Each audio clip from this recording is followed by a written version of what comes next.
Aujourd'hui, on va parler de la recherche participe-action.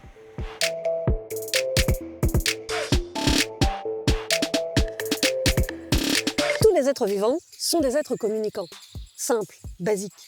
Là où ça devient complexe, c'est pour des personnes qui ont des troubles cognitifs et moteurs importants et qui vivent une expérience du monde différente de la nôtre. Car non seulement elles ne peuvent pas parler, mais en plus, elles ont d'énormes difficultés pour apprendre un langage, c'est-à-dire apprendre un code qu'on a défini en commun pour se comprendre facilement. Eh bien, l'équipe de recherche Participe-Action a décidé de mieux comprendre comment communiquent ces personnes qui ont un trouble sévère de la communication et des manières très personnelles de dire les choses.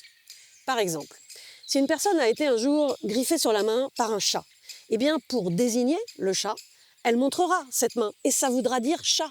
Mais ça, il n'y a qu'en connaissant très bien la personne qu'on peut le savoir. Participe-Action a donc été menée avec des parents, des mères surtout, ce sont elles les expertes.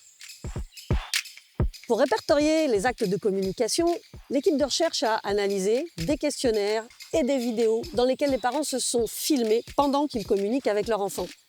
Et je peux vous dire que c'est pas simple de repérer et de décrire des comportements de communication spécifiques. Nos chercheuses ont donc développé ici de nouvelles méthodes qui permettent d'avoir une vision plus complète de toutes les modalités de la communication humaine. Parce qu'il y a mille et une façons de communiquer.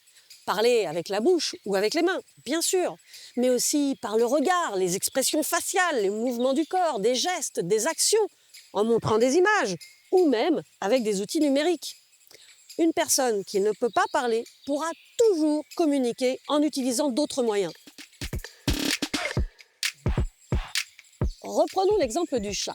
Pour parler du chat, certaines personnes vont dire le mot chat, mimer ou miauler. D'autres vont pointer un pictogramme, faire un signe ou une action, comme toucher la main. Et souvent, plusieurs modalités sont associées, car la personne va utiliser tous les moyens qu'elle peut mobiliser. En montrant ainsi que tous les modes de communication sont importants, cette recherche contribue à changer notre façon de concevoir ce qu'est la communication. Il est temps qu'on apprenne à observer finement et à reconnaître ce qui s'appelle la communication multimodale. Allez, à nous de jouer!